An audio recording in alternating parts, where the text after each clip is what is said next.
Lisa cross പോളിനേഷനാണ്. Malaysian റെഡിൻ്റെ ഇതൊട്ട് പോളിഷ് ചെയ്തതാണ്. അതായത് പാകമായി വരുന്നുള്ളൂ. ഇതിലും കളറൊക്കെ വന്നിട്ടുണ്ട്. പക്ഷേ ഇതിൻ്റെ കളറ് ഒറിജിനൽ കറക്റ്റ് അറിയാൻ പറ്റുന്നില്ല. മഴക്കാലം അതിൻ്റെ പേരിൽ മഴയത്തുണ്ടായതുകൊണ്ട് ഇതിൻ്റെ മുകളിലൊക്കെ ചെറിയൊരു പയച്ചതൊക്കെ വന്നിട്ടുണ്ട്. കറക്റ്റ് കളറിൻ്റെ അറിയാൻ പറ്റുന്നത്. ഇത് നല്ല റെഡാണ്, ഡാർക്ക് റെഡാണ്. മുഴുവൻ പോയപ്പോൾ ആവണുള്ളൂ. എന്നാലും 2 ദിവസം കഴിഞ്ഞിട്ട് ശരിക്കും പൊട്ടിക്കാറാവുള്ളൂ. ഇന്നിപ്പോൾ എൻ്റെ മകൻ വന്നിട്ടുണ്ട്. അവനിതുവരെ ഇതിൻ്റെ ഫ്രൂട്ട് ഇവിടുത്തെ ഫ്രൂട്ട് കഴിച്ചിട്ടില്ല.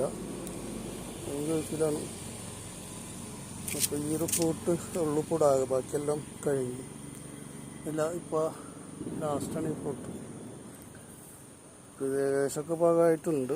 ഇതൊന്ന് പൊട്ടിക്കാതെ വിചാരിക്കും. പൊട്ടിച്ചതിൻ്റെ ടേസ്റ്റൊക്കെ ഒന്ന് നോക്കുകയും ചെയ്യാം. ശരിക്കും ഇത് 2 ദിവസം കൂടി കഴിഞ്ഞിട്ട് പൊട്ടിച്ചാലും മതിയായിരുന്നു. പാകമായിട്ട് നല്ല ഞങ്ങളൊക്കെ ഉണ്ട്, നിറം വന്നിട്ടുണ്ടല്ലോ. അപ്പോൾ ഇതൊന്ന് പൊട്ടിക്കണം, കട്ട് ചെയ്യാൻ പോകുന്നു. ലിസ വെറൈറ്റി കട്ട് ചെയ്യാൻ 380 ഗ്രാമുണ്ട്. 380 ഗ്രാം ലിസ വെറൈറ്റിയാണ്, പുതിയ വെറൈറ്റിയാണ്. ഇപ്പോൾ കട്ട് ചെയ്യാൻ പോകണം, ആദ്യമായിട്ട് കട്ട് ചെയ്യാൻ പോകണം. ടേസ്റ്റ് നോക്കുന്നുണ്ട്.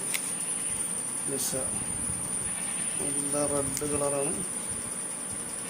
ടേസ്റ്റ് ചെയ്ത് നോക്കട്ടെ. ആദ്യമായിട്ടുണ്ടായതാണ്. ക്രോസ് പോളിനേഷനാണ്. ഇപ്പം മലേഷ്യൻ റെഡിൻ്റെ ഫ്ലവർ എടുത്ത് പോളിനേഷൻ ചെയ്തതാണ്. ഇപ്പോൾ ഉണ്ടെന്ന് നോക്കാനൊക്കെ രസമുണ്ട്. ചെറിയ മധുരമുണ്ട്. ഇപ്പോൾ 16% ഉണ്ടാവും. ക്രോസ് പോളിനേഷനൊക്കെ നമ്മൾ പോളിനേഷൻ ചെയ്യണ വെറൈറ്റിയുടെ മധുരമനുസരിച്ചിരിക്കും. ഇത് മലേഷ്യൻ റെഡിന് പൊതുവെ മധുരം കുറവാണ്.